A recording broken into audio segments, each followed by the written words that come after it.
अदानी समूहाला 319 कोटी रुपयात 58 एकर भूखंड, धारावी पुनर्विकासासाठी अदानींना जागा देण्याचा धडाका. माहितीच्या अधिकारातून माहिती समोर.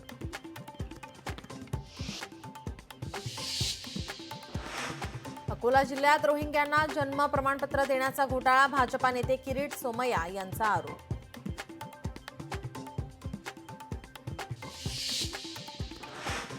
चंद्रपूर जिल्हा बँकेची पदभरती वादाच्या भोवऱ्यात. भरती रद्द करत पुन्हा परीक्षा घेण्याची मागणी. पात्र उमेदवारांना काठावरचे उत्तीर्ण गुण दिल्याचा आरोप.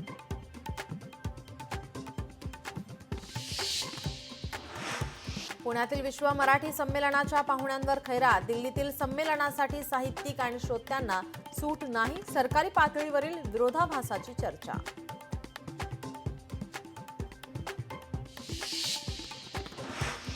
स्मार्ट प्रकल्पाच्या ढिसाळपणावर जागतिक बँकेचे ताशेरे. प्रकल्पांचे काम संथ गतीने सुरू. सरकारकडून अपेक्षित निधीही नाही. जागतिक बँकेकडून मुख्य सचिवांना पत्र पाठवत नाराजी व्यक्त.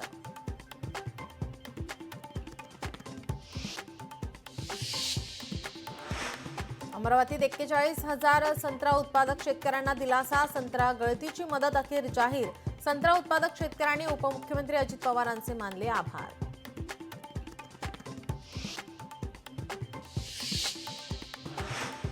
जालन्यातील परतूर येथे शेतकऱ्यांची फसवणूक. संदीप जगताप यांच्यावर फसवणुकीचा गुन्हा दाखल. 1 कोटी रुपयांची फसवणूक केल्याचा शेतकऱ्यांचा आरोप.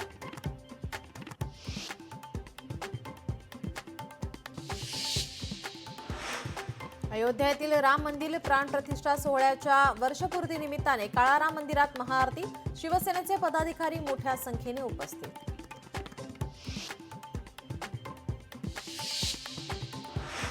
फेब्रुवारी ते मार्च दरम्यान युवासेना महाराष्ट्र दौरा करणार. एकनाथ शिंदेंच्या वाढदिवसापासून दौरा होणार सुरू. कमी बोला, जास्त काम करा. एकनाथ शिंदेंच्या युवसेनेला सूचना.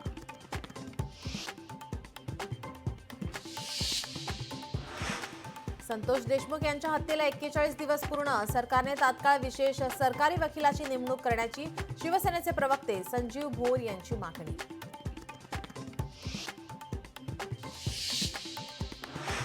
विदर्भात आणखी 2 वाघांचा मृत्यू. वर्ध्यात वाहनाच्या धडकेत 4 महिन्याच्या मादी बछड्याचा मृत्यू.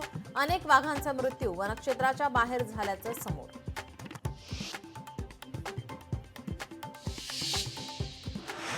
लातूरमध्ये नाफेडकडून हमीभावाने सोयाबीन खरेदी केंद्र सुरू. सर्वच खरेदी केंद्रावर सोयाबीन विक्रीसाठी मोठी गर्दी. 3 ते 4 दिवसांपासून खरेदी केंद्रावरच शेतकऱ्यांचा मुक्काम.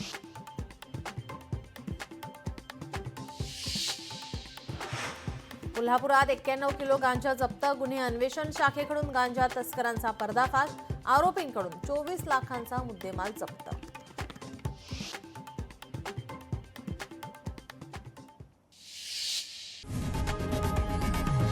लोकशाही मराठी ऐका, पहा, जागरूक रहा.